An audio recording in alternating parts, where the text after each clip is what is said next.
Glória a Deus. Amados, enquanto nós estamos em pé, vamos abrir as nossas Bíblias para nós lermos um salmo. Salmo de número 73. Glória a Deus. 73. Vamos ler esse salmo bem conhecido, e me veio ao coração nessa tarde para ler com os irmãos e meditarmos algumas palavras antes de nós participarmos da Santa Ceia. Glória a Deus. Vamos ler então o texto, queridos.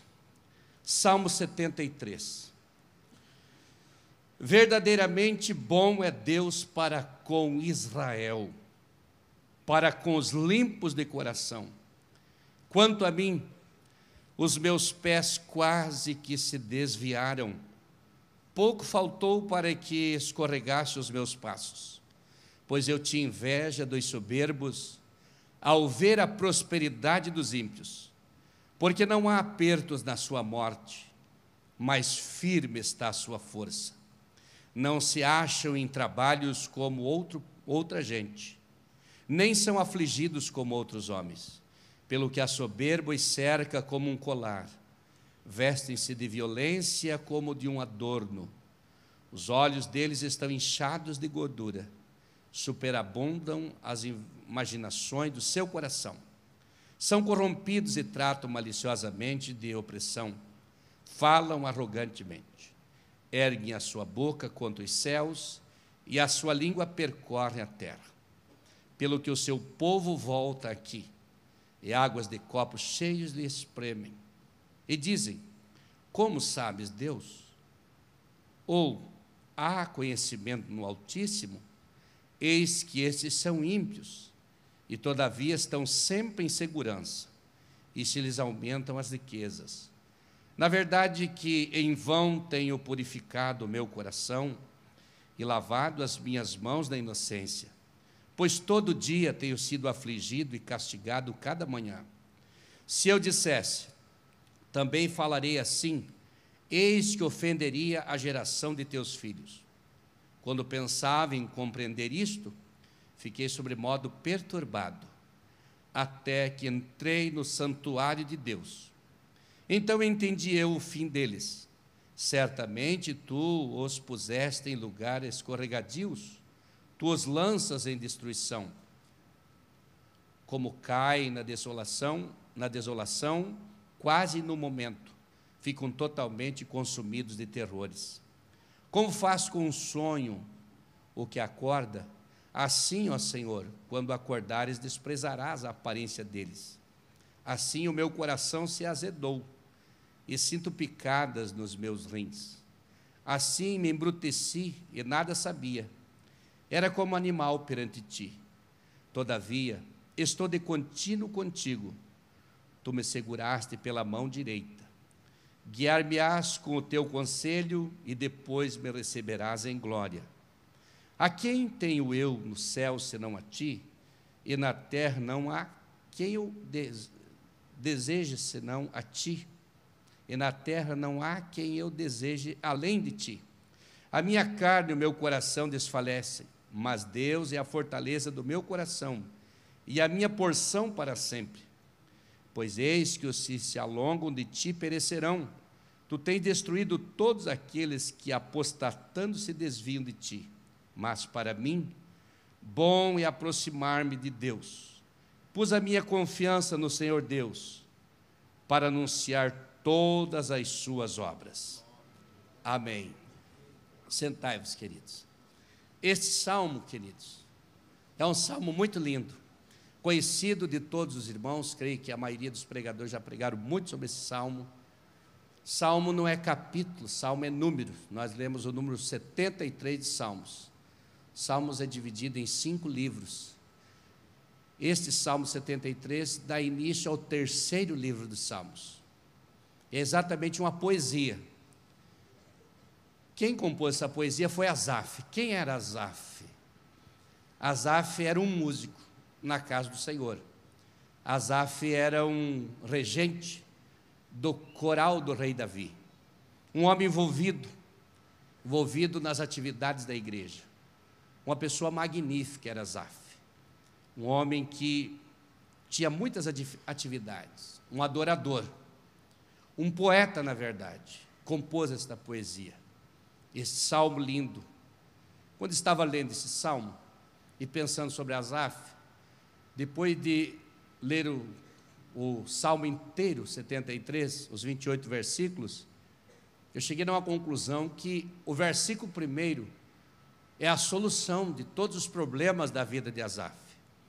E o versículo 2 se resume todos os problemas da vida de Asaf.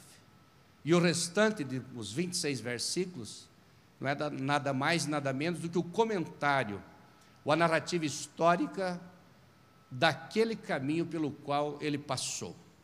Ele trilhou um caminho e depois, no final da sua trajetória, ele teve um grande concerto com o seu Deus. Entendendo um pouco esse salmo de Asaf, eu pensei que Asaf, com o tempo da sua trajetória, servindo a Deus, isso pode ser a fotografia da vida de um de nós que esteja aqui nessa noite. Mas pensando na vida desse poeta, na vida do Asaf, com o tempo dentro da congregação, envolvido em todos os trabalhos da igreja, ele começou a descuidar-se com a sua vida espiritual. Suas funções, ele foi negligenciando nas suas funções. No início ele diz no versículo 1, bom é Deus para com Israel, bom é Deus para com aqueles que são fiéis. Quanto a mim, os meus pés quase que escorregaram, faltou pouco para me sucumbir. Ele está dizendo, a congregação de Israel está em paz, o povo de Deus está reunido, os adoradores estão no templo, a música, o grupo da música está composto, os instrumentos estão afinados, tudo está bem na congregação, mas eu estou no meio, isolado, cheio de problemas. E esta era a situação dele. Mas depois, ele se reintegra ao seu povo, mais uma vez, para ser abençoado no meio do seu povo. Quando ele começa a negligenciar a sua vida espiritual, e a pouco, preste ver Asaf, ir pouco aos ensaios, ir pouco à sua função, talvez o seu culto, onde ele pregava, ia menos, o seu posto diminuiu a sua frequência, e foi enfraquecendo na fé, foi ficando fraco, e Satanás começou a colocar mentiras na mente de Asaf. Asaf ia pensando uma coisa, e cada ataque que Satanás fazia contra esse homem, ele ia fracassando cada vez mais. Cada vez a sua fé ia se desmoronando. Ele estava sofrendo, porque ele se isolou com os seus problemas. E é ruim quando a pessoa se isola com os seus problemas. Asaf é uma história que nós devemos prestar atenção, para nós não cair nas mesmas armadilhas. Seus olhos se voltaram para aquilo que estava do lado de fora do santuário. Começou a olhar do lado de fora do santuário. Tirou os olhos das belezas do Criador. Tirou os olhos daquilo que é bom. E começou a olhar aquilo que é ruim, do lado de fora. Isolado, tudo estava bem.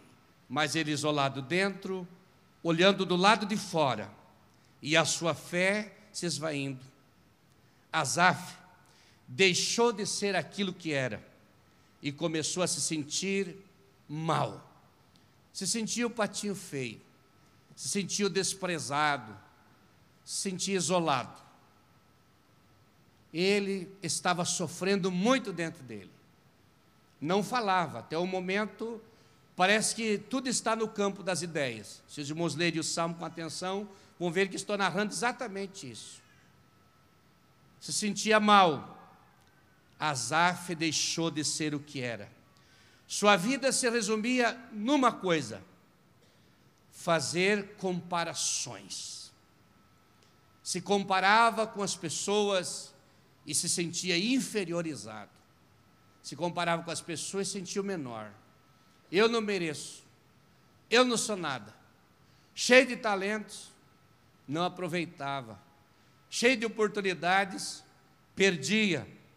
ele estava se sentindo muito mal, não era mais adorador, parou de adorar, formou-se um bloqueio em cima dele, perdeu a ligação com Deus. Asaf sofria demais, mas ele não saía daquela situação, permanecia, deixou entrar no coração uma coisa que está aqui no versículo número 3. Eu tinha inveja dos soberbos, ao ver a prosperidade dos ímpios. Quando entrou no coração de Asaf a inveja, ele não fez como Jó. Jó sofreu tudo, mas dentro não deixou entrar nada. Veio a doença, ele resistiu. Veio o sofrimento, ele resistiu. Veio a crise econômica, resistiu. Tudo que aconteceu para Jó, dentro dele, ele estava firme com o seu Deus. Asaf foi diferente. Não aconteceu nada exteriormente falando. Era só dentro dele. Ele deixou entrar dentro dele o problema. Ele se isolou e entrou dentro dele a inveja. Veja de quem Asaf tinha inveja. Se você continuar lendo os versículos, ele tinha inveja dos soberbos. Soberbos, aqueles que se manifestavam com orgulho, aqueles orgulhosos, arrogantes, insensíveis, autoconfiantes. Todas as pessoas se aproximavam dele e ele tinha inveja dessas pessoas. Veja como ele desce num grau de ignorância, de fraqueza espiritual tremendo. Tinha inveja da saúde dos ímpios. Verso de número 4. Porque não há aperto na sua morte, estão firmes na sua força. Veja, inveja da saúde dos ímpios, inveja das pessoas preguiçosas. Não se acha, o versículo, não se acha em trabalhos como outra gente, nem são afligidos como os outros homens. Inveja dos preguiçosos. Como essa gente prospera sem trabalhar, como essas pessoas se dão bem sem fazer nada, como se mantém com saúde. Tenho inveja dessa gente, inveja dos que fazem mal e não são punidos. Quanta gente fazendo mal e não sendo punidos. Será que as autoridades não verem isso? Será que Deus está dormindo? Será que Deus não vê? Inveja dos corruptos. Meu Deus, Asaf estava doente, mas ele só sentia isso, via, e dentro dele ia deixando esse ácido roer a sua alma. Inveja dos blasfemadores. Blasfemo de Deus, amaldiçoa os homens. E ele com inveja dessas pessoas. Inveja dos ímpios que se enriqueciam. Com tudo que faz de mal ainda ficam ricos. E eu aqui. E ele vai sofrendo, vai sofrendo. Além disso, ele cai na autopiedade. E diz: é em vão eu ter purificado o meu coração. É em vão eu ser fiel. É em vão eu ter me mantido santificado. É em vão. Que adianta fazer o bem? Que adianta fazer os trabalhos? Se fosse nós hoje, que adianta fazer as coisas para Deus? Que adianta estar envolvido nisso? Não adianta. Todo dia eu sou afligido. Todo dia me critico. Todo dia me humilham. Todo dia falam mal de mim. É a situação deles. Está tudo no Salmo aqui. Estava morrendo dentro de si. Depois ele disse no versículo de número, do reflexo aqui, não lembro bem o versículo, ele disse assim: se eu for com eles, eu ofendo a geração dos meus pais. Eu estou desviado, mas estou aqui. Ninguém sabe, porque se eu me queixar, os experientes me corrigem. Alguns se inspiram em mim, e outros me corrigem. Então eu preciso ficar aqui, assim. E ele ia sofrendo, ia morrendo, não quer estragar a geração. E ficou perturbado, sem entender.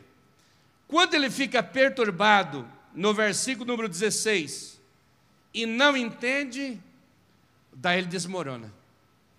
Vem depressão, vem síndrome do pânico, vem esgotamento psicológico, esgotamento emocional, e Asaf não tem mais saída.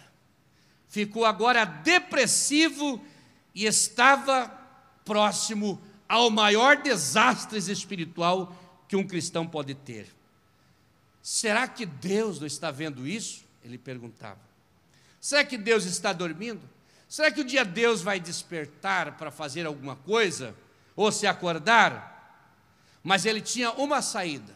Nessas alturas, nem no templo não estava mais, nem no culto não participava mais. Talvez, esporadicamente.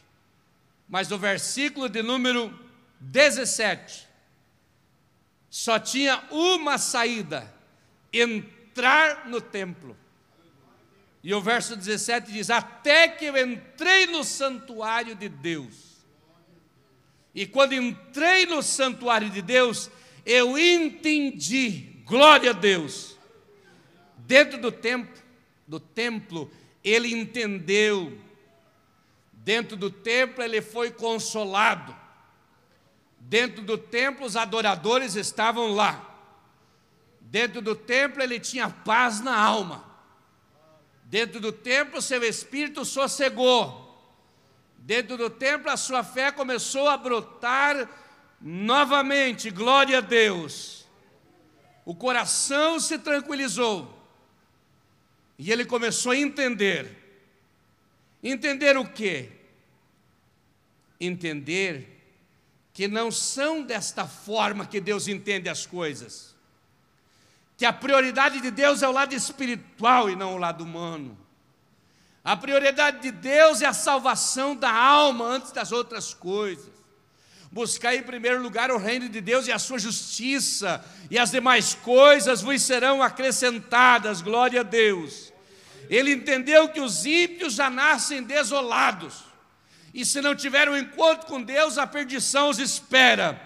Ele entendeu que os ímpios serão consumidos pelos terrores do presente e do porvir. Ele precisava entender.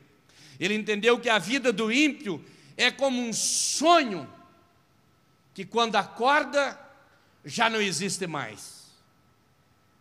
Ele passa a pensar: meu Deus, se eu vi um ímpio prosperar dessa forma em detrimento de mim, eu esqueci de ver que há milhares e milhares de ímpios sofrendo.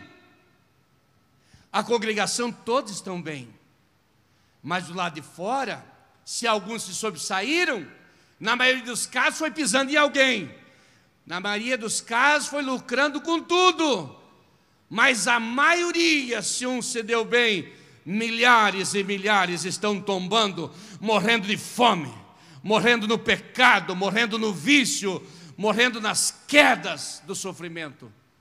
Ele tinha que entender isso. Daí ele pensou: por que eu vou ficar assim? Meu coração está azedo. É o versículo de número 21. Não posso continuar com o coração cheio de azedume. Não posso manter o ódio dentro de mim.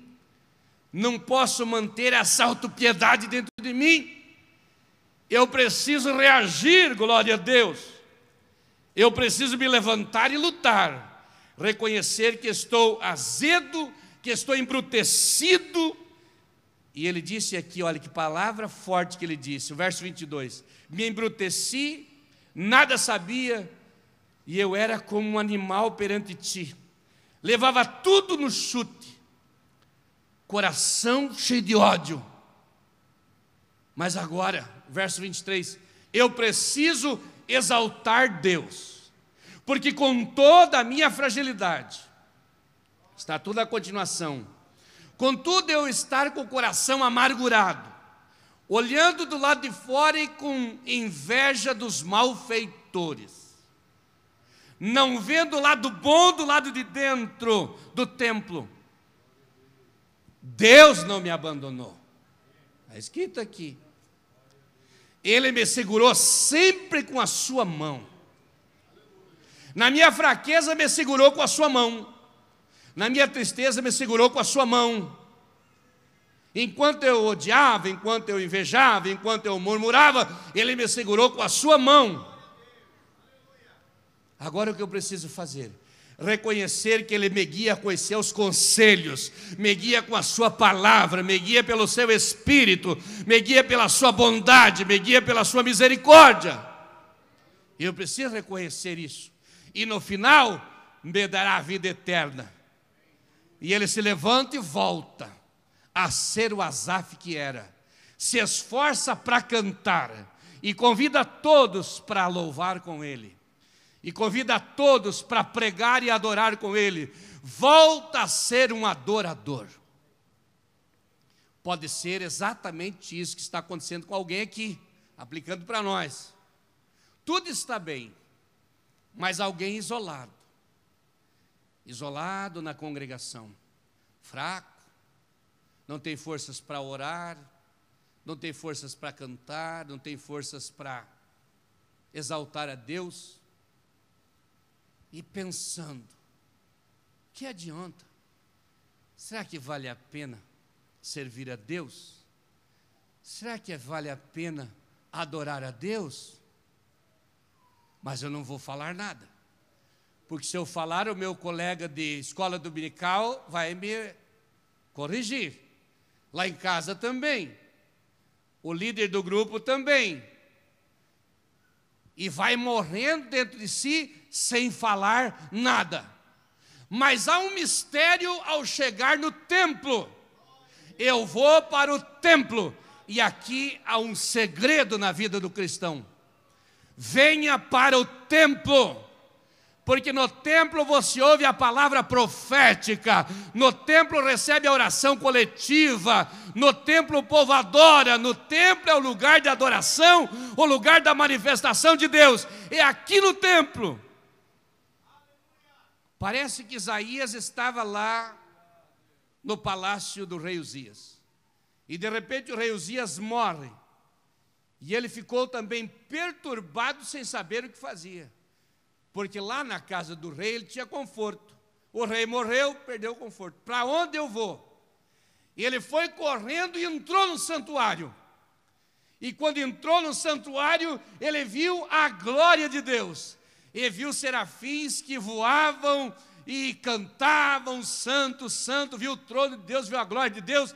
E de repente ouviu a voz de Deus. E se tornou grande profeta de Israel. O grande profeta messiânico, ao entrar no templo. Mas esse assunto, quem entendia bem, era uma mulher chamada Ana, 80 anos. Casou, viveu uns anos, o marido morreu, e viveu toda a vida entrando no templo, todos os dias, adorando no templo. Será que Ana não precisaria aconselhar alguém? Será que Ana não precisaria dar um abraço em alguém? Mas tem uma outra Ana, mãe de Samuel. Ela também foi no templo, porque ela queria receber uma bênção. Deus tinha uma promessa, mas onde Deus ia responder? No templo. Meu amado irmão, esse lugar que você está é o lugar de adoração, é o lugar de ouvir a voz de Deus, é o lugar do concerto. A paz entra na alma no templo. O coração é curado dos ferimentos no templo. O ódio sai, a tristeza vai embora, a graça de Deus vem, o Espírito Santo opera no templo. Quando nós escutamos os hinos, o toque da orquestra, o hino do coral, dos adolescentes, dos jovens, das crianças, todo mundo cantando, nossos corações se elevam. E a gente esquece dos problemas que ficam do lado de fora e começa a valorizar aquilo que é real, valorizar Deus. E disse o salmista, eu quero Deus, eu vou ficar com Deus, porque aqui na terra não tem ninguém além dele. E quando eu chegar lá, quem eu tenho além de ti? Tudo é Ele, aqui na terra e lá nos céus também. Eu preciso me apegar com Ele, porque Ele é Deus acima de todas as coisas. Glória a Deus. E Ele disse, bom é me aproximar de Deus. Está falando daqueles que estão longe de Deus, que nunca chegaram em Deus, mas está falando daqueles que estão pertinho de Deus e fracassam na trajetória.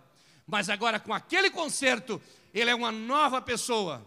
E ele foi um dos que compôs 12 salmos, 12 poesias que estão registradas no livro de Salmos. Fique em pé para me orar por você. Glória a Deus. Eu quero orar por alguém que está no meio da multidão. Pastor, eu preciso de oração. Eu sofro, mas eu não falo nada. Eu estou aqui, mas eu quero forças espirituais. Saia do seu lugar e venha ao altar. Eu preciso orar por você, para Deus te encher de graças, de forças, para você se tornar uma potência nas mãos do Senhor. Pode vir aqui. Quero orar por ti, meu amado irmão, minha amada irmã. Você precisa de ajuda, você precisa de graça, você precisa de poder, você precisa de força espiritual. Deus está nesse lugar. Quero orar por ti. Pode vir. Os pastores estão aqui para me ajudar. Ele estava com autocomiseração, autopiedade. Mas quando ele começou a agir, Deus o levantou. Em outras palavras, complexo de inferioridade. Não sei o que estava acontecendo com a vida de Asaf. Ele esqueceu dos seus talentos, mas Deus não se esqueceu dele.